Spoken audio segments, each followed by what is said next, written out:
Hey everyone, I'm Dr. Kelly Starrett. And I'm Juliette Starrett. And you're listening to the Ready State Podcast. You got it. You better stop it. This episode of the Ready State Podcast is brought to you by our friends at Element. When we're talking Element, I want to talk about how one of the things that it does is allows me to solve a problem. What problem is that, Kelly? From some of our uber sports nutrition friends, like people who work in Tour de France. That you should drink some water? Well, there's that too. But that we should separate our nutrition from our hydration. And I think a lot of times we're all trying to drink everything down and like have like it's like a turkey meal, whole Thanksgiving meal in a bottle. And one of the things that we have discovered is that we take a little snack on our long rides. We actually eat a food, but then our water is really about hydration and electrolyte replacement. And we have been running Element exclusively in our bottles for a long time. A long time. And it is amazing how tasty it is, but how effective it is because I'm actually getting enough electrolytes. I'm a big human. I don't know if you know this stuff. And one of the things that happens is a lot of the... You're a little bit big. Oh, thank you. The one pack of Element in my bike bottle turns out to be sort of a perfect recipe for electrolyte supplementation and hydration, and then separating out my nutrition. And I think that I just can't recommend that strategy enough, unless, of course, you're going so hard you can't eat. Well, and for me, while I'm training, I really crave salt. And in fact, You are so salty. I have trouble getting down anything that tastes too sweet when I'm like doing an intra-session situation. You want like a sriracha walnut, like something like that. thing. But I don't care for really sweet bars or goos or, any really sweet drinks while I'm training. And so that's another one of the reasons that I love Element in my bottle, especially while I'm mountain biking, because it tastes good to me and feels like what my body needs. It tastes good. And that is really the thing. When you're sort of redlining and it's hot out, it's got to taste good. It can't be gross and sweet. Element strikes perfect balance of hitting all those things and allows you to separate your nutrition out. Right now, if you order through our link, you get a free sample pack with all of Element's flavors. Go to drinkelement.com/TRS. On this episode of the Ready State Podcast, we are very excited to welcome Dr. Darren Candow. Dr. Kandow is a professor and director of the Aging, Muscle, and Bone Health Laboratory in the Faculty of Kinesiology and Health Studies at the University of Regina, Canada. The overall objectives of Dr. Candow's internationally renowned research program are to develop effective lifestyle interventions involving nutrition, primarily creatine monohydrate, and physical activity, aka resistance training, which have practical and clinical relevance for improving musculoskeletal aging and reducing the risk of falls and fractures.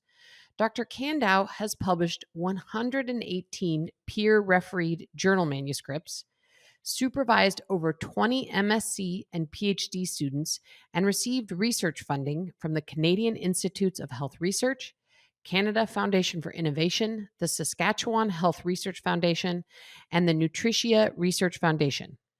In addition, Dr. Kandow serves on the editorial review boards for the Journal of International Society of Sports Nutrition, Nutrients, and Frontiers.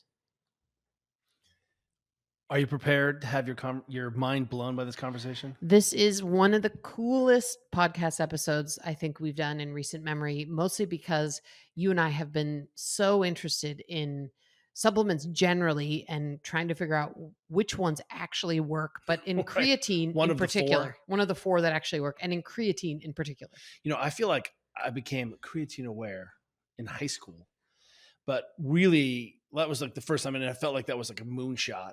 But I remember in college first discovering creatine and realizing then that, man, it really allowed me to perform better. How we were using it, loading it, crazy now in retrospect, like gross. Basically had to drink it with like massive amounts of fruit punch. But we found that it made a difference when we were racing full time and we were using it at that point. Here we are all these years later. We had no idea that it wasn't just about performance. It could be really about brain health, bone health, muscle health. It's amazing. Yeah. And one of the things I loved about this conversation is that Dr. Candow debunks some of the commonly held myths about creatine supplementation, gives us some really good information about who should be taking it, how much, dosing information, when people should consider taking it. Basically, let me just summarize it for everyone so you don't have to listen to it. Everyone, you should take creatine. And if you have babies, you should figure out how to get your babies on creatine. Yeah. So this is just this whole conversation is so filled with practical information and advice and all things creatine. And I think you all are really going to enjoy it. Hold on to your creatine butt. Dr. Kandow, welcome to the Ready State podcast. Let's go. We are very excited to talk to you. Absolutely. I can't wait. Let's go. Now, set up everyone where your current work-life balance is. Where are you talking to us from? Where are you headquartered? Yeah, I'm actually talking to you from Invermere, British Columbia, which is the farthest western province in Canada. But I actually work at the University of Regina. That's in Saskatchewan, Canada, with 3 provinces over. So a little bit of diverse in Western Canada. Western Canada. Okay, so we are going to dive in all things creatine today, as that is one of your areas of expertise. But before we do that, how does one become an expert on creatine? Can you give us just a little bit of the Dr. Kandow backstory before we get into the details here? And let's be honest, I was born in the 70s, which means I came of age during EAS. Yeah. I gave myself diabetes trying to load creatine back in the day. Everyone who's over 40 will understand that. And but I'm like, I an expert in creatine. I mean, well, I have, I think that's the other thing that's funny is I feel like it's this like new thing people have been talking about in our industry for the last 5 years. But Kelly and I, we were both athletes in the 90s, Right. and I've been kind of hit or miss taking it for a lot of time in my life, but we were taking it in the 90s. Mhm. And then it kind of like went out of fashion. I haven't. I know what I know, but I am so excited to understand my blind spots and to change all of the things that I think I've gotten wrong. So anyway, we don't even know what question was in there, but I'm sure there's something to respond to. How did you stumble into this hotbed topic? Yeah, I got insanely lucky. So this is interesting when you brought up fashion. So creatine was discovered in the late 1800s, right, by mistake. And then you never heard anything until Linford Christie won the gold medal in 96, I believe, in Atlanta. And they asked him what he was taking for training. And he said creatine supplementation. And then if you go look at the research in the late 1990s, 2 landmark researchers who are the most popular from in the world, Roger Harris and Eric Holtman, simply did a study where they took about 20 grams a day of creatine, which is very typical for the athlete to load. And it really maximized the amount in the muscle. And Dr. Holtman even showed that 3 grams a day was just as effective. It just took about a month a little bit later on. And that's probably where a lot of our dosing strategies come from. But I did my master's degree with Dr. Phil Chillibeck, who Phil's not on social media a lot, but he's probably, or actually easily, one of the best clinical researchers in the world. And he actually was the first author on our big postmenopausal study.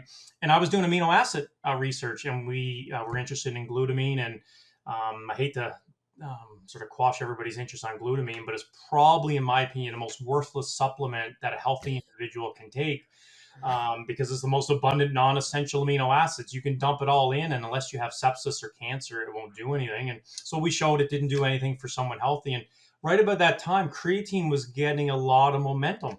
And I worked with Dr. Darren Burke and Phil Chillibeck, and they Darren got a lot of industry funding from Muscle Tech at the time, which is now currently owned by Iovate. And we did a lot of creatine research with muscle biopsies and vegetarians. And my career was by chance. I was around 2 phenomenal individuals at the right time. And shockingly, I've been doing this for over 2 decades. And it went in a lull. We got very lazy. We just simply said, take it, take it, take it. And then I said, wait a minute, people are getting bigger, stronger, faster. Are you trying to tell me that someone can take 3 grams a day and they weigh 300 pounds and they're going to get the same result as a 100-pound individual? So we have 7 studies currently planned, and there's a lot more. So something that's sort of complacent is sort of taken on its new life. So I have heard that creatine might be the most studied supplement on earth. Mm-hmm. What do you agree? Yeah, it's probably neck and neck with caffeine, but I will say creatine, in my opinion, is the safest, most effective dietary supplement on the planet. High dose caffeine can cause some adverse effects. And there's there's over 1,300 peer refereed publications now on creatine, so it probably is number one. Yeah. So I'd like to just back up a second. Are you going to tell them the story about your caffeine? No, no one needs to know that. Ended in diarrhea. That's fine. Yeah. What I want to know is, will you explain to those folks who've heard what creatine is, their children? I'm thinking of all of the parents who said, hey, my son wants to take creatine. Should my daughter take creatine?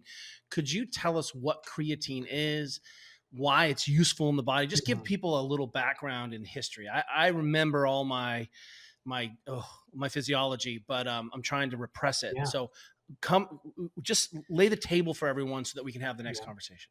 Yeah, creatine is a very simple compound that we naturally produce in reactions in the kidney and liver. It's very similar to a protein molecule. It's just made up of 3 amino acids we get through our diet. And those amino acids are arginine, glycine, and methionine. So plant-based proteins or animal-based primarily. But it's also synthesized and made in the brain, which is sort of an emerging area. And we simply create this product to provide energy to all our cells in the body. And this compound, about 95% is stored in our muscles, and the remaining 5% is stored in our bone and brain. And we simply use it to help maintain our energy currency of the cell called adenosine triphosphate. And so if you have more of this energy currency, the theory is someone can exercise in the weight room or on the track a little bit longer, faster, and that could lead to greater adaptations. You just hinted at some of the effects, Mm-hmm. and I know we'll get into it. But it seems like what we're starting to understand is maybe it's not just about more powerful muscles. Mm-hmm. In fact, for someone who's over 50 now, or almost there, I mean, Juliet's over 50. Yeah, that's a point. Yeah.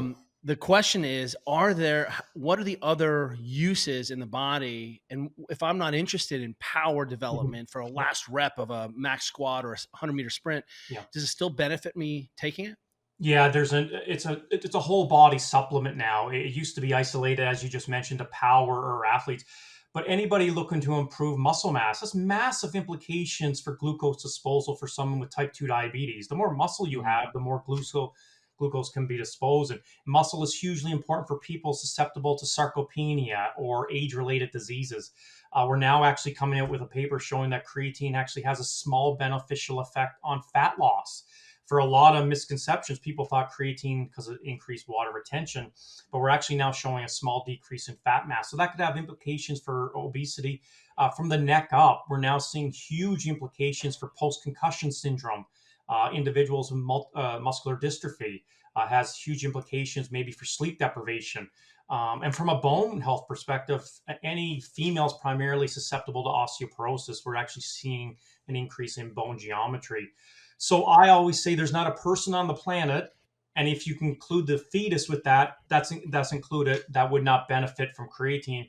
And we know this because people who are born with creatine synthesis deficiencies where they can't create it, they get huge beneficial effects from speech pathology to cognitive affection.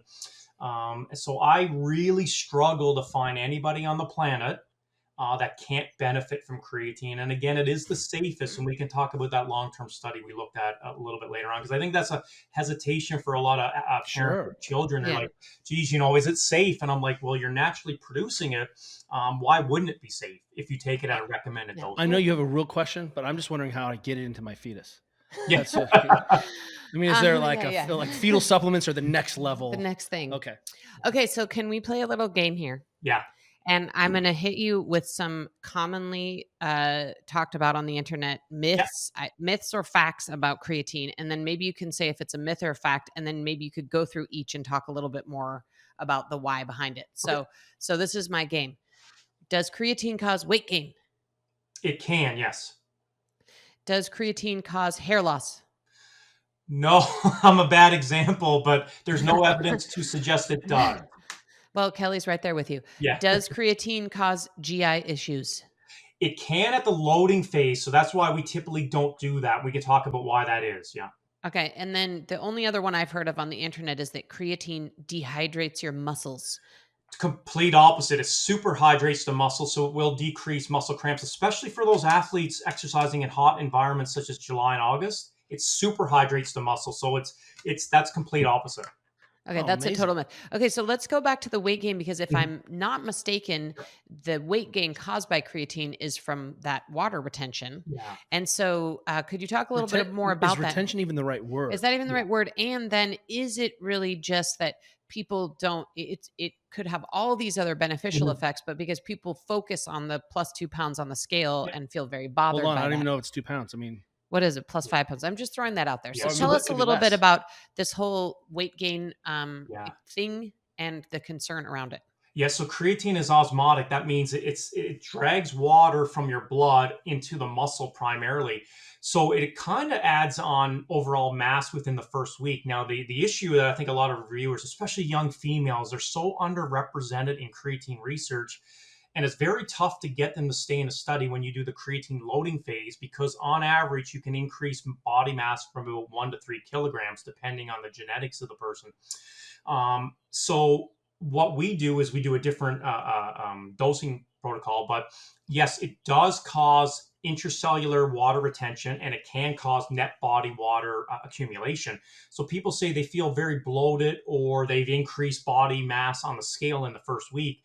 That tells me you're a responder to creatine. That actually is a good thing if you just have a little bit of patience. That water retention will subside after a little bit of while. But we can talk about great strategies, especially for females. If you don't want that rapid weight gain, we've done many things in our lab to show that we can get the same beneficial effects, but having hardly any weight gain over time. So that Okay, is so two. no, hang on a second, because so many questions. We're dying. you are saying that could be a potentially net negative to step on the scale and be heavier.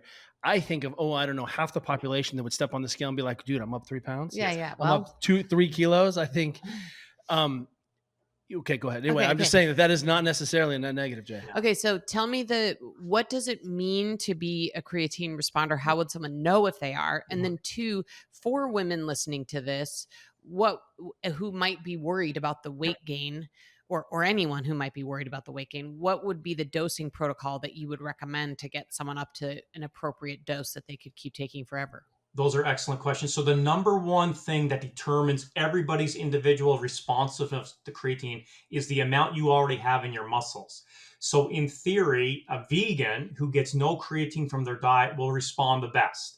An individual eating a little bit of red meat or seafood, which are the food products that have the highest amount of creatine, will respond in the middle.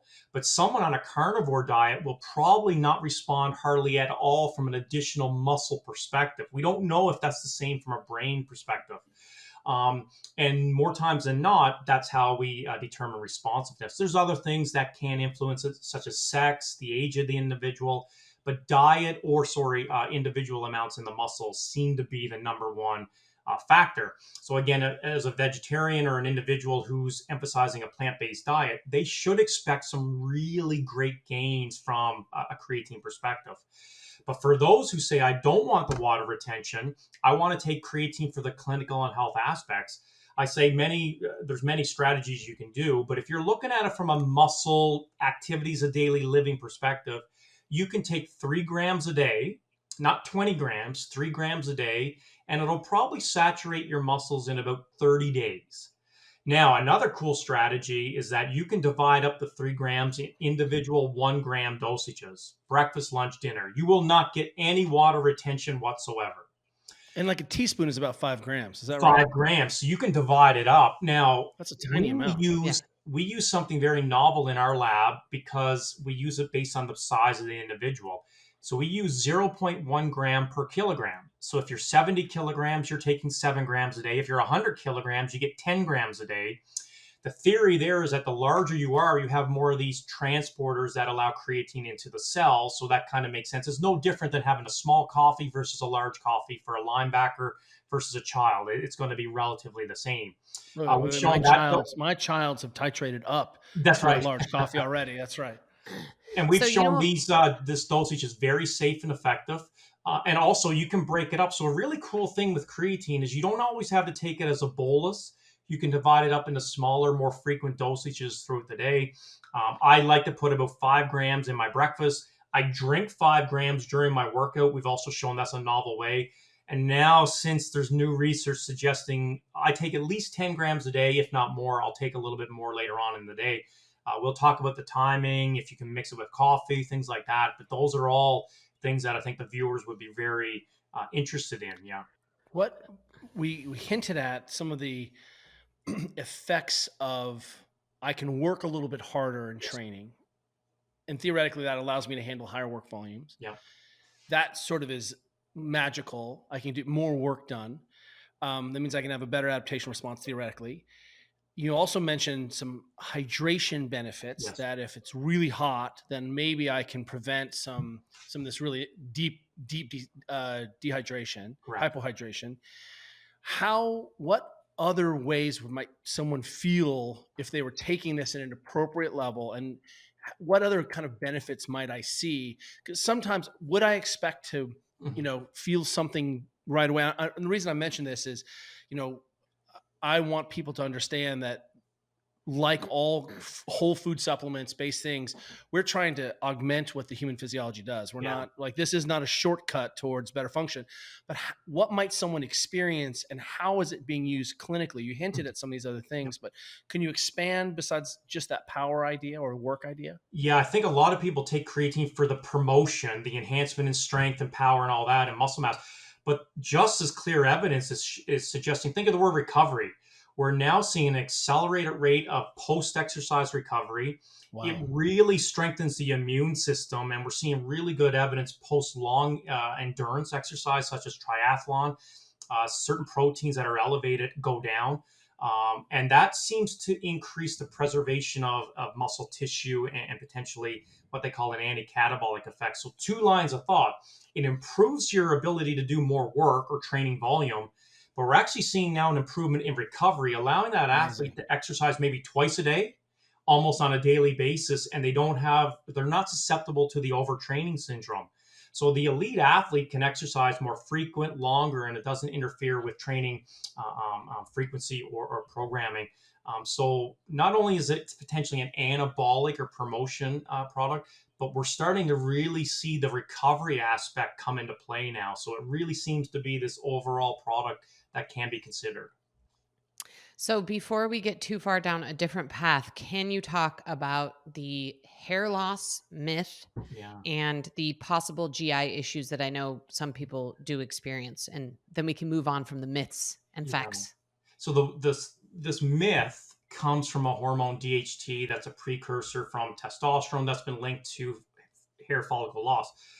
And it was done, the only study that's ever done is in rugby players, and they gave 20 grams a day for 7 days, so the typical loading phase. They did an elegant design where they had a group of these young individuals do a crossover. So they got placebo for 7 days, and they also got creatine. And when they measured simply this hormone, it did go up when they were on creatine, but it was in the normal physiological range. So if next time you go to your doctor and they measure blood and urine, they're going to measure your cholesterol, and they're going to say, hey, it's a little bit elevated, but you're still within a normal range. So that's exactly what happened. And for the viewers, please note, just because a hormone goes up, if it doesn't translate into an actual phenotypical change, so for example, just because DHT, which is a precursor for hair loss, went up, they never measured hair follicle cross-sectional area or loss. And so you can conclude, or there's no evidence to suggest it causes baldness. And I always like to finish that question I get all the time off. I've assessed over 1,000 individuals, males and females. Not a single one has come to me and said, my hair is thinning. And we've given 10 grams a day for 2 straight years. And I think if someone's hair started to fall out, that's the first thing they would come and say to me. So the baldness is genetic. Creatine, there's no evidence to suggest it does. And so it is a myth as it stands right now. Oh, and then the GI tract. The other big thing here is with 20. We only see the GI tract issues with high dosages. And what's a high dosage? Probably over 10 grams a day. So usually we only hear about this during the loading phase. That's 20 grams a day for the first 7 days. And some of the causes of GI tract irritation, where it is osmotic, it pulls water from the blood. Depending on your habitual diet, some people may not be taking in enough water, or it can cause some GI tract irritation there. To get rid of any of those issues, just take smaller, more frequent dosages. Hold up. You're saying I'm supposed to drink water every day? Yeah. Kelly just started drinking water last week, so he's feeling pretty bad. Okay, so I'm hoping to be able to ask this question in a way that it can be clipped out for the internet so that Kelly and I can just point people to this video. Is creatine safe to be given to kids and teenagers? And do you recommend they take it? 100%. So there's great researchers in the United States that have looked at all the studies that have looked at in children, and it is safe. And you can look at the dosages. You can base it up on body weight or a small dose. And the theory here is we got cautious because not a lot of research was happening. And so I say, well, geez, if you're a little cautious of creatine, you must be cautious of giving your children a hamburger or a chicken sandwich or a glass of milk, because that's a protein. We naturally create that in the body. So since creatine is naturally produced, I struggle to say, why couldn't a child take it? Why can't your grandfather take it? I just don't see any evidence to say why not. And all the reviews suggest that it is very effective. It's really been shown to be effective in post-concussion syndrome in children.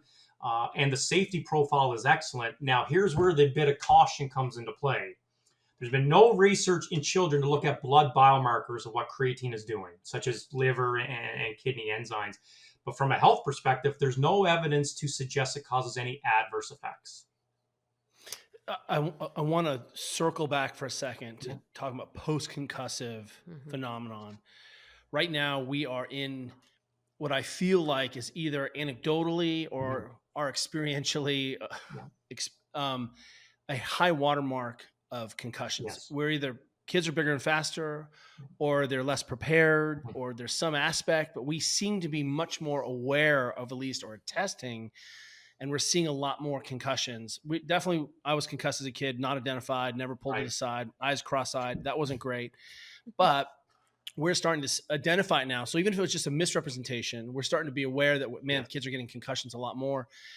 And it really feels like we're still in the dark ages of helping families come up with interventions. I mean, it was in the last year and a half where people were like, oh, there are lymph nodes in your neck and head. And we can actually decongest the brain the same way we decongest the knee, just through muscle contraction alone. So it feels like we're just starting to realize that there's a lot we can do. Can you speak to the fact, or how this works, or if this is, help us understand why that might make the case for that? Because it seems like a really safe, really powerful intervention. Even if it's the belief effects of, hey, here's something we know can support the organism, I'll take that. And then just before you answer that question, this was actually also not just for kids, but adults as well. This was a question submitted in my Instagram post from my dear friend and many-time mountain bike world champion, Rebecca Rush, who suffered a really bad concussion from a mountain biking accident. So she also wanted to get your take on, the role of creatine in concussion recovery. So if you could cover both those things. Yeah. So just like the research in children, it's in its infancy, but nothing is saying there's any detrimental effects from the neck up. And we have a huge paper coming out in a prestigious journal soon, looking at all the data. So this is where it gets very interesting. The brain is very unique. It makes creatine. The muscle doesn't. So that's why the brain is so unique, that it's very resistant. And we can talk about dosing a little bit later. But right now, all three of our brains are making creatine. It's very resistant to what's coming in. So it kind of has like this blood-brain barrier that's specific. But when you look at all these conditions, concussion, Parkinson's, Huntington's, any type of myopathies, we start to see a really common denominator, that their brain creatine content is significantly reduced. So this is interesting. If you suffer a concussion, it drastically decreases the amount of creatine in the brain. And just like our muscle, our brain uses creatine for energy and healthy tissue. So sleep deprivation is probably one of the most popular things from a worldwide perspective. And when the brain is stressed from a memory, sleep deprivation, hypoxia, concussion, creatine has promised to improve not only creatine content in the brain, but some of the recovery perspectives. So I love your analogy with concussion. The two studies that have been done, ironically, have been in children. Not in NFL, pro athletes, things like that. They were in children. When the child suffered head trauma, they were immediately put on creatine for up to 3 to 4 months at a pretty high dose, 0.4 grams per kilogram.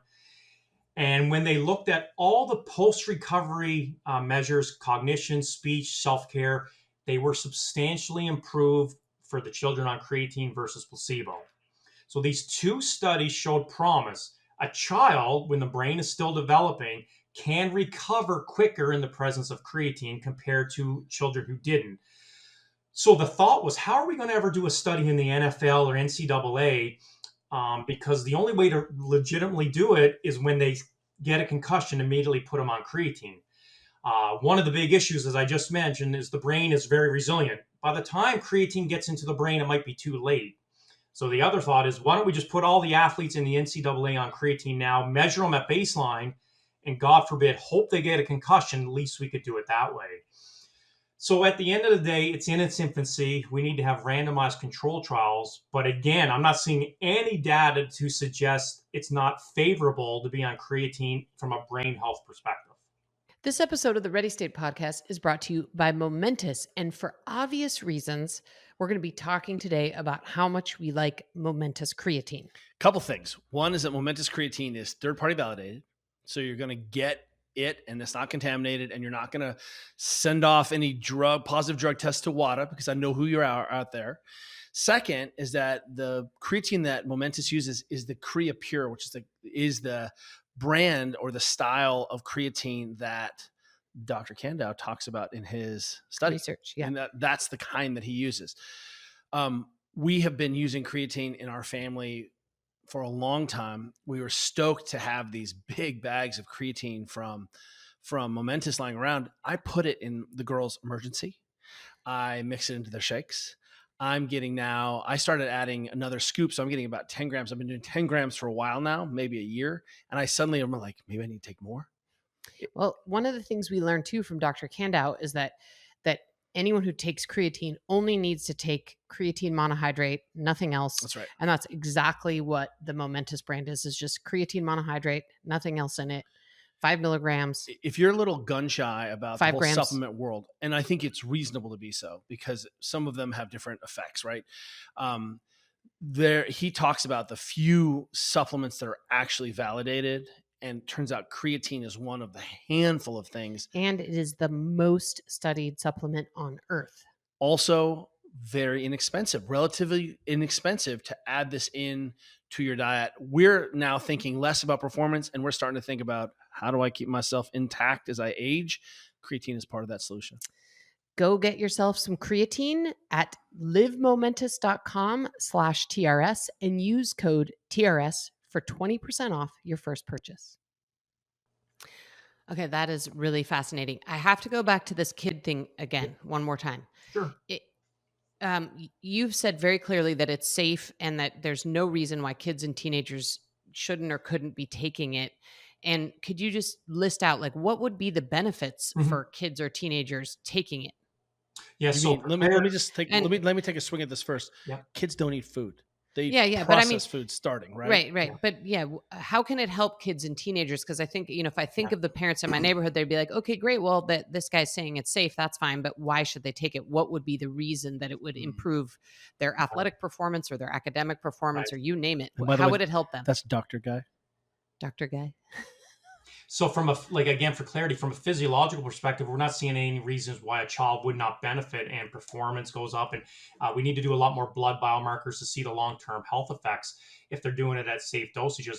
But as a child is developing, all their systems are developing: brain health, musculoskeletal, bone health. So creatine is highly involved in all those energy systems. So if you just focus on muscle, bone, and brain, if a young female has greater bone curl as they're getting older and when they hit puberty, they may offset osteoporosis. When an individual is getting healthier, stronger muscles, that might keep them more active. Could that decrease childhood obesity and some of the adverse effects we're having now to keep them running longer, less fatigue? And from a brain health perspective, children are very prone to sleep deprivation, screen time. Can that have some effects? So the effects on a child would be no different than an adult. And I think we're very hesitant with giving a supplement to a child. But I would say, great, just emphasize maybe more salmon or more poultry or red meat if you can. Now, if they're a vegetarian, that's going to be a little bit different. But I can totally understand the caution from parents, especially because creatine almost seems to be too good to be true. And that's why we need to have a lot more data in children, especially. And it's an area that we're starting to see. And a good colleague of mine, we're presenting at the American College of Sports Medicine conference in a couple of weeks in Denver. And his whole talk is on the safety and efficacy of creatine in children.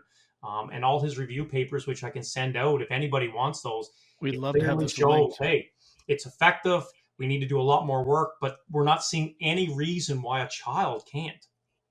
Do you feel better now that I've been spiking our kids' food for Yeah, years exactly. with creatine? Okay, so let's talk about dosing, because I think you mentioned this 0.1 gram per kilogram is pretty universally good for people. And then obviously this higher amount if someone is post-concussion. Yeah. But yeah, how much should people be taking? Does it vary by age, by activity level?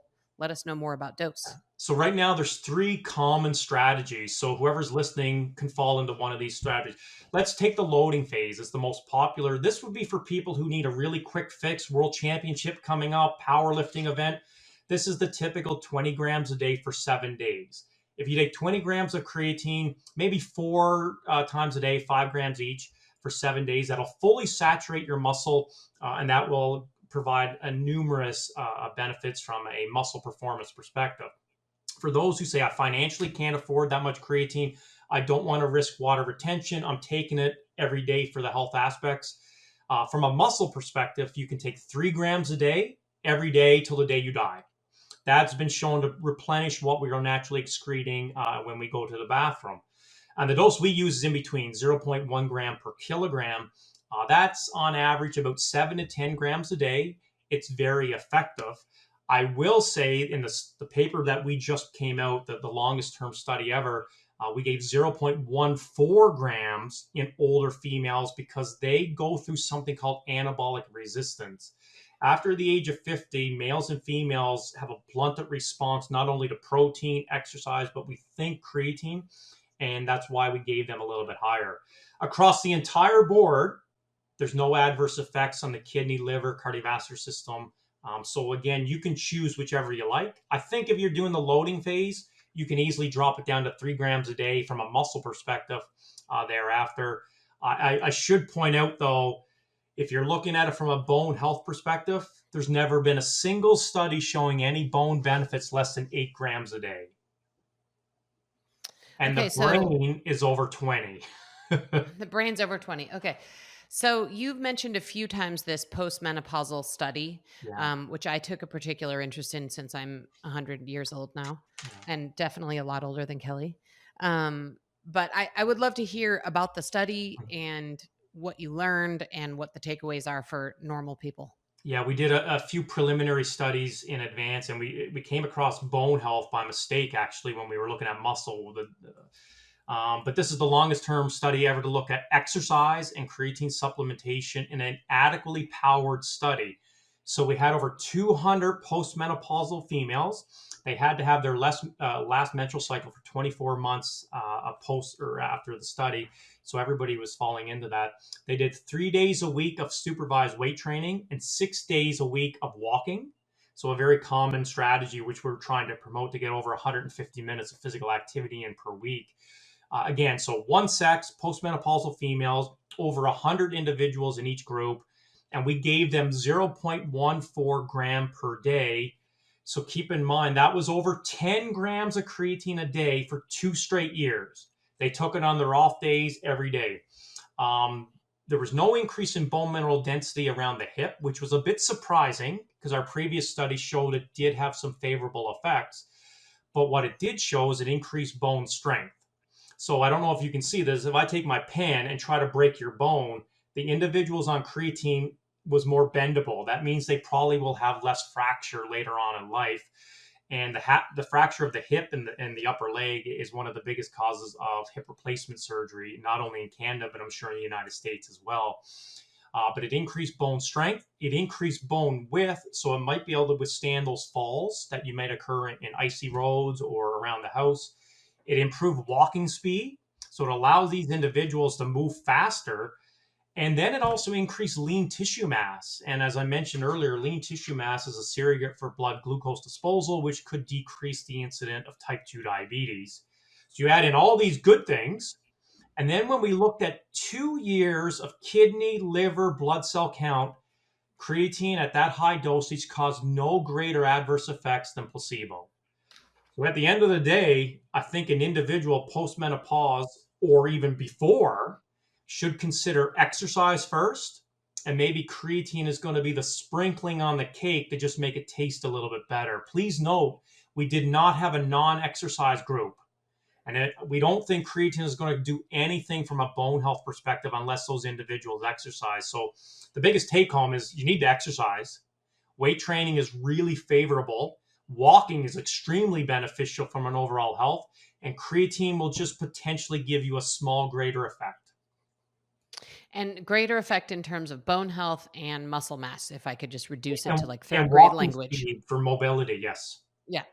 Yeah. And by the way, thank you for helping us be evangelists for walking, because we're obsessed with walking and talk about it all the time. So thank you for being on that train.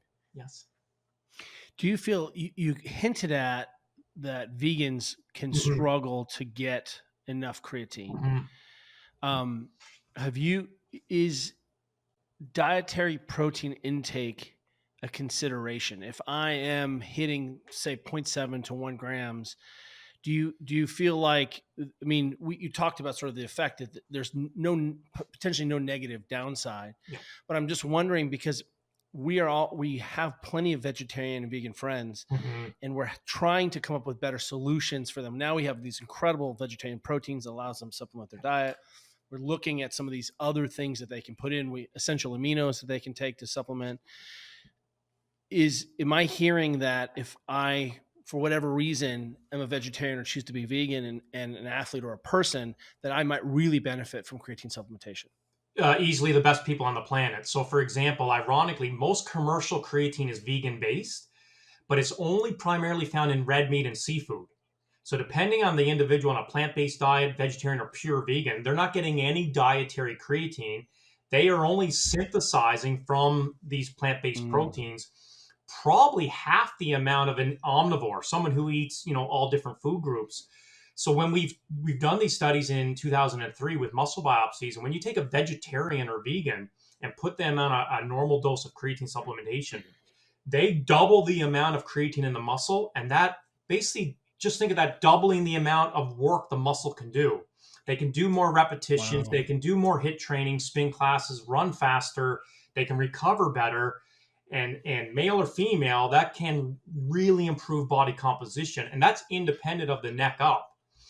The cool thing with the brain, and this is interesting, is that it's not the same with muscle when it comes to diet. So let's a little bit of clarity. Your skeletal muscle, if you're a vegetarian, has half the amount of creatine in general is it compared to someone on an omnivore or high meat diet. But that's not the same in the brain. The vegan brain or the omnivore brain seems to have the same level of brain creatine content. So that's why we think you need a lot higher dosage for brain health compared to muscle. So in summary, if you know a vegetarian or a vegan or someone on a plant-based diet, and they say, hey, do you think it'd be a good idea to take creatine supplementation? And first you say, why? You're like, well, I want to improve overall health. I heard it's potentially good for muscle, bone health, and brain. Absolutely. They should respond really, really well. It's great. So tell me what creatine cycling is. Is it a thing? And do we need to cycle creatine? Do we need to do it or think about it? Yeah, over the thousands and thousands of studies, no studies ever actually determined this.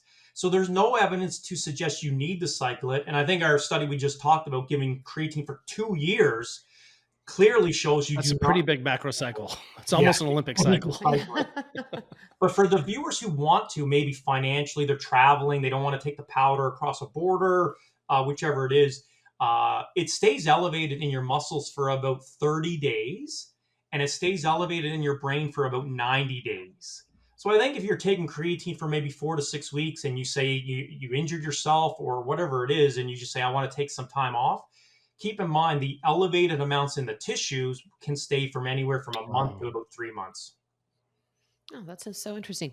So let's talk a little bit about this whole thing about types of creatine. Yeah. So I think I actually only know about creatine monohydrate, but I know there are other kinds. So what are they? And I'm pretty sure your recommendation is to not take any of those and focus on creatine monohydrate. But could you talk a little bit about this whole type of creatine thing. I think there's a lot of marketing behind some other types. Yeah, it's because creatine got boring. When we say creatine, we talk about monohydrate. And the simple being is when you take creatine monohydrate, meaning creatine linked to one water molecule, when it goes through your GI tract and diffuses from your small intestine, it's identical to what's the liver's producing. So that's why creatine monohydrate works. It's identical to what's released from our liver, identical to what's synthesized in the brain. So our muscles say, hey, we know you. We can let you in really quickly. And then it got boring. Creatine monohydrate is, we got to come up with some flashy things. And then all of a sudden people say, well, what about creatine hydrochloride, creatine citrate, creatine pyruvate? At the end of the day, and this is really critical for your viewers especially, it's only going to work if it's creatine. And it might be linked to pyruvate or an ester bond, but when it goes through the GI tract, it has to raise your blood creatine levels. And we're actually seeing a lot of these marketing gimmicks do not raise your blood creatine levels. And if it doesn't, it's complete quackery. And my argument is, why spend way more money on these fancy designers when monohydrate has been tried and tested, and it's the only one that works? We use CreaPure, 100% creatine monohydrate in our clinical trials. But I just think, hey, it's been around for so long. We got to change it up. People got to be susceptible to marketing. But my creatine goes to 11. Yeah. Yeah. My creatine goes to 11. Have you found that there are things to take with creatine? Mm-hmm. When people do ask us about supplementation, we're always like whole foods first, period. Let's get a blood panel and see if you have genetics that, could benefit from other supplementation. Yeah. I feel like creatine is almost one of those food-like things where we're just like, hey, I don't really need to understand because it's so inexpensive. It really is relatively inexpensive and so safe. But have you found, turmeric and black pepper, where it turns out to be great bedfellows? Is there something that makes creatine more effective in the system, eating it with food, we used to like collagen and vitamin C. Yeah, we that used connection? to bolus the crap out of creatine with massive amounts of sugar. And that didn't help anyone, obviously. Or like if you put it in your coffee, does it kill the creatine? Give us all those scenarios about how to take it. Kill it. So this is really cool. One of the best ways to get creatine into the tissues you want is prior exercise. So this is an interesting thing with the timing of creatine. If you simply move and increase blood flow, creatine will get accelerated into your tissue. So exercise is my first go-to. If you want to get greater amounts of creatine in the body, exercise. Secondly, carbohydrate has been shown numerous times through insulin to cause a greater increase in creatine uptake. But the dose is so high nowadays with the toxicity of sugar, most people say, I don't want to be taking any of these additive sugars. Well, the good news is you can take a protein source, and the majority of protein is glycemic. So 18 of the amino acids in a protein primarily can cause an insulin spike. Whey protein is very popular. If you combine creatine with whey protein, we showed it really increased more so than protein alone. So carbohydrate and protein seem to be some of the greater stimuli, if you will. There's other growth factors, but exercise is first. Diet is second. But hey, if you just want to take creatine in water, it will still get into the muscles over time. It accumulates. Unlike caffeine, where it sort of peaks really quickly, those are the two areas that seem to be the effectiveness. I would always emphasize protein way more than simple refined carbohydrates. But if you want to put in your yogurt or in a meal, that's going to be an advantageous effect as well. There are 10 million bros out there who are so grateful that you are like, what? I put it in my shake after exercise. It's all fine. So that leads me to want to know. Confirmation bias. Thank you. How much do you take and when do you take it? And then what do you put it in? Yeah. So in the morning, I typically have Greek yogurt, whey protein, and berries. So I'll put a teaspoon in there. That's 5 grams. I have 2 Pelotons in my house. So if I'm doing a HIIT workout or weightlifting, I actually put 5 grams in my water, just like a water bottle.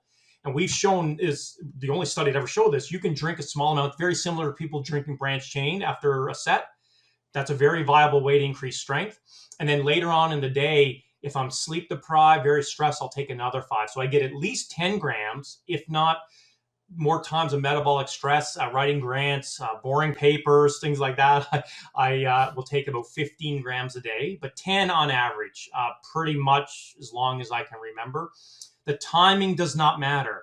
You can take it at any time of the day. However, if you can take it in close proximity to exercise, either before, during, or after, that's a really cool area to recharge and refuel the body as well. And now your question with coffee, this is a big one. If you were to just do a single dose of caffeine and coffee one time or 2 days, it may not impose one another, but we're seeing really excellent cellular data out of Europe. And we did a study for where they did caffeine powder and creatine together. They did oppose one another. So my personal recommendation based off cellular data, take your caffeine before you work out and creatine after. And that's a great talk, Yes, everyone. yes, We're that's just going to lace that last sentence. Thank you for That's thank hugely you, important. because that's exactly what I do. And So I everybody just wanna likes hearing highlight- what they're doing is the right thing. Yeah, pre-workouts have a whole bunch of stuff in there. You don't know what's Yeah. causing it, okay? Let me ask you this: who would it benefit?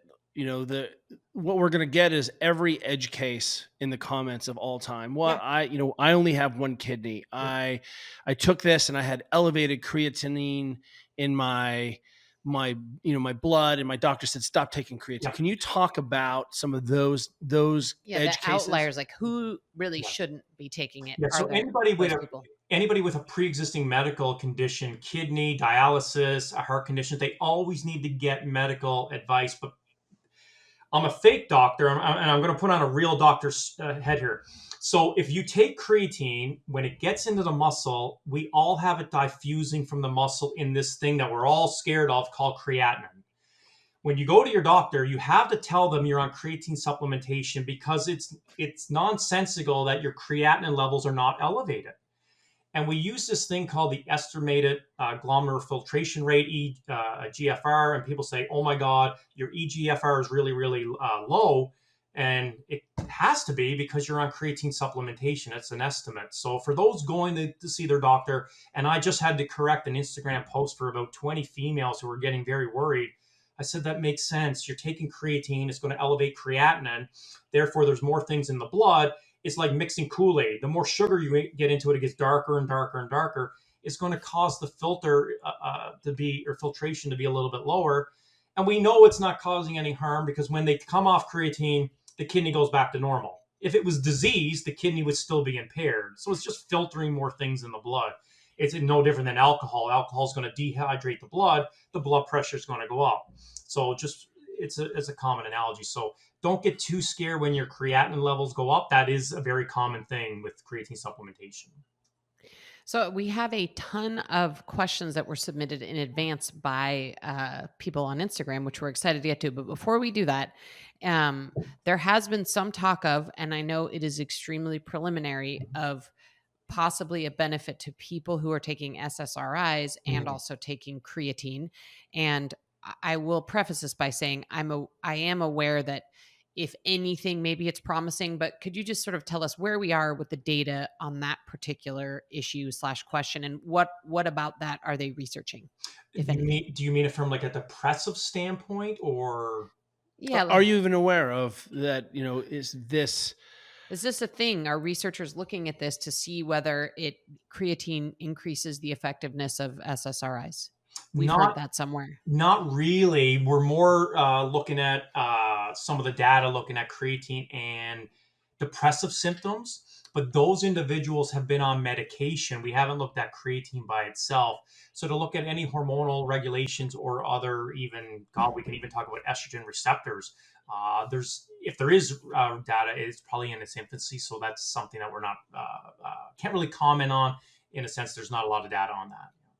Okay. If someone is taking creatine, and I say this because for all of the athletes that we work with who are blood tested, we want to make sure that they're on NSF, like Safe Sport, Informed Sport, tested supplements. For the average person, should they be taking supplements that are third-party validated, in your opinion? Well, I have to say 100% yes. We only use third-party tested from an independent lab in our clinical trials. And when you go to buy, because again, I love your idea with food first, because you can get creatine naturally through red meat or seafood. Now, again, that limits some populations. and ethical use of animals and whichever. But please note, there's many different companies now, True Safe, Certified Sport, but they should be third-party tested. And I always like to encourage people, choose a product that has one ingredient. If you go and get Joe Blow's Mega Mass 9000 and they have 16 ingredients in it, you don't really know what's happening. So if people say, what creatine product should I go and get? I said, I can only tell you creatine monohydrate. And when you flip around the label, it should say creatine monohydrate. If you got 15 different things like beetroot juice and some of these growth factors, we don't know the safety of it. So again, that's something to be really aware of, and do a little bit of research before you go to the vitamin shops and GNCs. You know, they look very flashy. Do you really need this explode product that's going to cause an NFL player to maybe run a bit faster? What if you just want it from a health perspective? Again, you can get a lot of things through food. I would say 99% of supplements are useless. There's only a handful that are effective, and the IOC says 5. Amazing. Well, I don't want to go off from this topic, but what are those 5, just for my own curiosity? Yeah, so caffeine, creatine, beta-alanine, sodium bicarbonate, beetroot juice, and of course, we always put protein in there from a recovery, but from an enhancement perspective, there's 5. There's a few others that have some evidence, but the 5 big ones are pretty standard. Yeah. And I just want to go on record as saying, I appreciate you telling and saving everyone from having to go on Weight Gainer 900, which You were the same person when you said, took as in high school, Weight Gainer 900, and I managed to pack on 10 pounds on my unsuspecting father. I thought it was Weight Gainer 9,000. No, that's just what we 900. say. Yeah, so we laughed. 900 That's why we calories both in a laughed, because we've been laughing about Kelly's Weight Gainer Beefcake. 900 for 10 years, 20 years. Yeah. Okay, so I've got a couple questions. If we could come in hot with some questions from the people. These first 2 questions, I think, are sort of related because they relate to hydration. Yeah, we hit a lot of these already. But this person wants to know if they're mixing it with an electrolyte. Mm-hmm. Does it disrupt hydration in some way? And then someone wants to know if your daily water intake should change if you're taking creatine. Yeah, so it's totally fine to mix with electrolytes. And if anything, I would recommend to drink a bit more water, because it does pull water from the plasma or the bloodstream into the surrounding cells. And especially in hotter environments, try to increase a little bit more water as well. Okay. I like this one. Is it safe to take creatine while breastfeeding or pregnant? Yeah, so I've talked to Stacey Ellery, who's probably the world's leading researcher on creatine and pregnancy umbrella. And we've recently talked about this. So creatine can get degraded to creatinine, as we all know, in breast milk as well. So we're not 100% sure. And of course, this is the area for safety becomes unprecedented, where medical intervention and community should be there as well. So we don't know if it gets translated. A lot more data has to be there, but you definitely want to take precautions here. It definitely is shown to have promise for improving fetal development, decreasing inborn deficiencies with the child, and the mother can actually benefit from an energy status there as well. So and I'm total tongue in cheek here, but you're saying it's much better for me to load it in my baby's milk than to give it to the mother and have it pass through the breast. Is that right? I'm just kidding. Do not answer that. Yeah, I'm not even. Okay. Does creatine cause sleep disturbances or insomnia, even if taken early in the day? Yeah, we don't have any research to support that, but that's a very common myth. And my only thought is the individual may be exercising at a higher intensity. They could be slightly dehydrated. They might be taking more caffeine. So directly, there's no evidence to suggest it does or it doesn't. Sometimes I hear it improves their sleep. Sometimes I hear it, they feel some disruptions, but there's no evidence to suggest why that would be. Yeah. Okay. Since creatine has anti-catabolic properties, is it a good idea to increase intake on a calorie deficit? 100% yes. This is a big one. Just like protein, if you're having a reduced calorie diet, you want to maintain energy status, and creatine can help maintain frequency there as well. Absolutely. That actually has really interesting implications for surgery and post-surgery when people are trying to maintain lean muscle mass. I really appreciate that. Yeah. So we also got a question about, should cyclists be taking creatine? And I know that endurance athletes in particular would maybe be a population that might be concerned in particular about the water retention feature. So is there any different recommendation of any kind related to endurance-specific athletes like cyclists? We just published a huge review on creatine and endurance just 2 weeks ago, and it came out. And the answer is yes. It has massive implications. Now, there's a little bit of caveat. If your sport is very sensitive to weight gain, you may not want to take the loading phase, but you can take the smaller dosages. And That 3 grams. Exactly, or even a little bit. So 3 grams all the way up to about 5 or 6 or even more, however you want to do it. It definitely helps with hydration. And it really has been shown in those studies we talked about the anti-inflammatory effects. It was in post-marathon and triathlon. It decreased the inflammation response. So if you know someone saying, hey, I got a 40K marathon coming up, taking creatine for weeks before the race will help increase the recovery afterwards and accelerate recovery there. So it can be very advantageous. I actually take thyroid medication, so I'm going to ask this one. Is there any concern in taking creatine when on thyroid medication? We don't know the interaction or bioavailability of affecting T3 or T4, or if you're taking thyroid stimulating hormone. If anything, creatine may increase overall metabolism, but there's no evidence that I'm aware of that it interferes with any of those medications. Okay, so this one's kind of special, but someone is getting their annual DEXA scan in July to assess their muscle mass.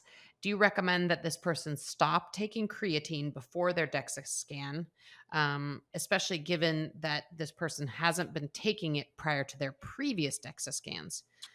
So how should someone manage this as sort of testing themselves around DEXA scans? Yeah, so that he or she should have a little bit of caution to go when they get their DEXA scan, because it's only measuring lean mass. That takes in consideration blood, organs, and all that. Is not measuring muscle mass.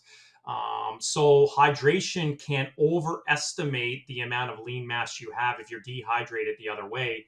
So again, if they're just getting it once, they can choose however they want to do it. But I'm assuming they want to get a DEXA now and then down the road, they should follow the same procedures.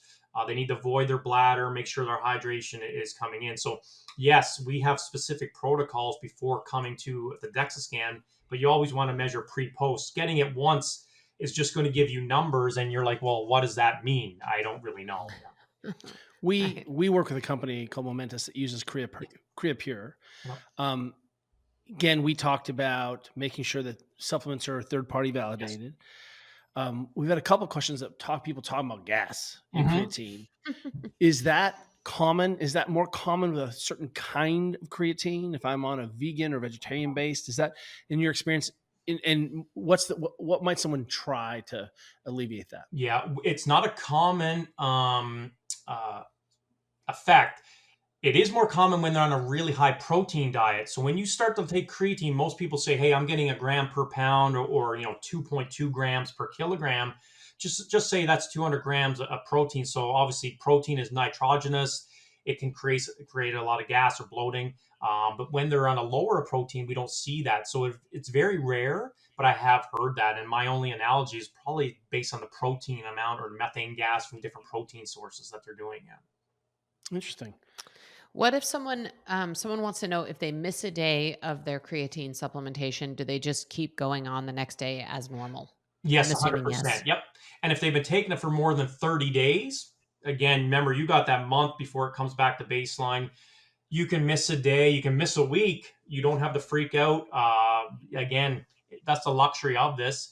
And I think if they eat seafood or meat, maybe for supper, just choose that, and that could be your source of creatine. There's about 2 to 3 grams of creatine in a salmon fillet. Herring and mackerel is very high, or if you eat red meat, you're going to get about 3 to 5 grams per steak. So it's very. I feel like you do not know my family. We're not eating mackerel. Yeah. So it's powder for the girls. Okay, so if you have blown our minds, made the case. I feel like put a lot of uncertainty to bed. Where are you most interested in where your current research is going? Yeah. And what's your sort of current hypotheses around usage or special test cases, edge cases of use for creatine? Yeah, we're really interested on individuals that are diagnosed with sarcopenia. So the age-related loss in strength and functionality. And we want to take a population who are in long-term care facilities, retirement facilities who may not have access to fitness centers and look at home-based exercise with creatine. And God forbid another pandemic comes, we can actually provide evidence to people to stay at their home. And then individuals with osteoporosis, cancer, and frailty. So more of a clinical population, we start to see some really good beneficial effects there. And then the big one is the neck up. We're really starting to get interested in depression, anxiety, cognition, self-esteem for a lot of individuals. Post-exercise is interesting. When you're really fatigued in the fourth quarter, can creatine help maintain clarity to make that pass or allow you to still exercise or go to work? And then sleep deprivation is a big one, not only for students, but I think everybody worldwide.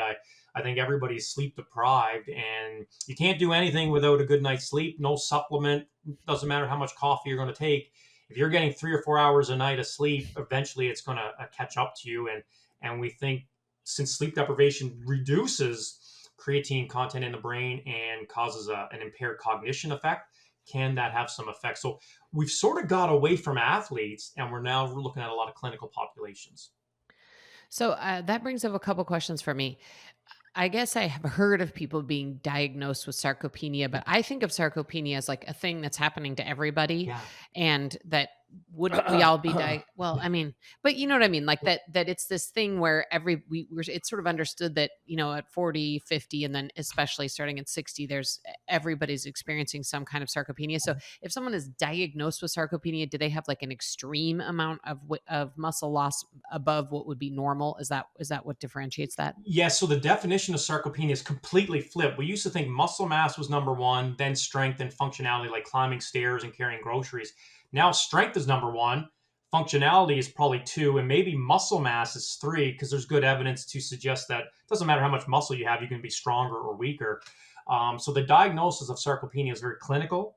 You come into a lab and you're diagnosed with a lot of things. So yes, we're losing muscle mass, we lose strength, and we lose functionality later on in life. Those are the three big categories. And if you're diagnosed with sarcopenia, that's very detrimental. But if you maintain exercise your whole life, aerobic or weight training, you may never develop severe or even heightened levels of sarcopenia until the day you die. So I can't stress enough, lifelong physical activity is the key, and I think it's the fountain of youth. Yes. So you probably know we just published a book called Built to Move. So Mhm. we're obviously obsessed with movement. Yep. It seems like almost all these studies have been done with creatine plus some kind of Mhm. movement. And that there seems to be a hypothesis in advance that those two things, you know, need to go together, which I understand. Is there research being done on just using creatine in like a couch potato population? Like, can it have benefits for people who don't now or ever are never going to really move their bodies enough? Can it be beneficial in those populations? Yeah, it's an excellent question. So yes, 99% of the studies have some type of exercise modality, and that seems to unlock the magic of creatine. But there's been a few studies in older populations and in clinical populations just giving creatine without exercise as improved measures of strength and functionality. And in young boys with muscular dystrophy, it really had beneficial effects on functionality and even on bone health. We're looking at immobilization. What about those older adults placed in long-term care facilities that are unable to move? Could that have some ability to offset the decrease in muscle loss? And the reason we say that is we did a study in young, healthy individuals who volunteered to put a plaster cast on their arm. And when they took creatine, they reduced the rate of muscle loss. So that has huge implications for athletes that have suffered some type of fracture. And the other big area is the brain health. Seems to be a bit independent of exercise. We actually seen some improvements in cognition, post-concussion syndrome without exercise. So yes, the vast majority says you need an exercise component, but we are starting to see some beneficial effects without exercise. Is it too soon to start an Instagram fan account for creatine? I feel like we can put your face.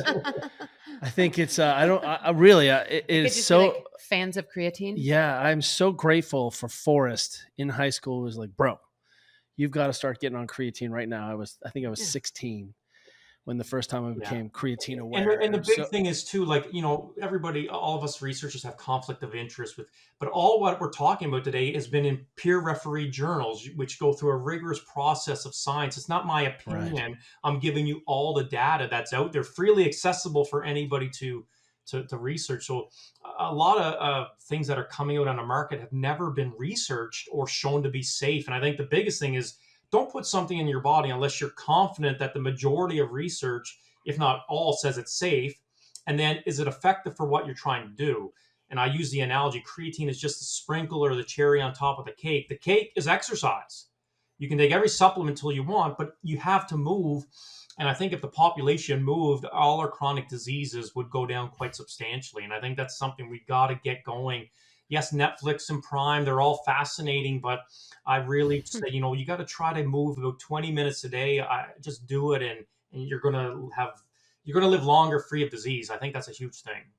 Can you just say that Built to move. all again? Could you say could you just say we're all built to move? Dr. Darren Candow.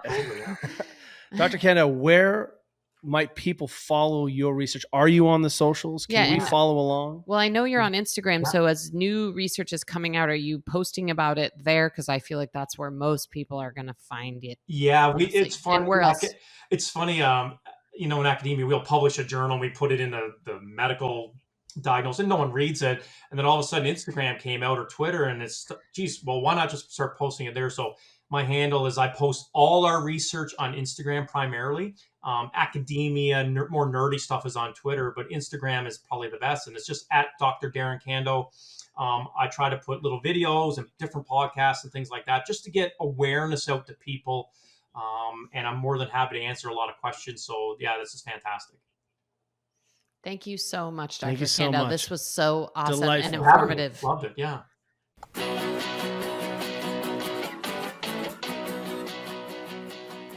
Thank you for listening to the Ready State Podcast. If you like what you're hearing, check out all our episodes here or at thereadystate.com. And be sure to subscribe and leave a review on iTunes to help others find our show. Check us out and follow us on Facebook, Instagram, and Twitter at The Ready State. Until next time, cheers, everyone. You got it. You better stop it.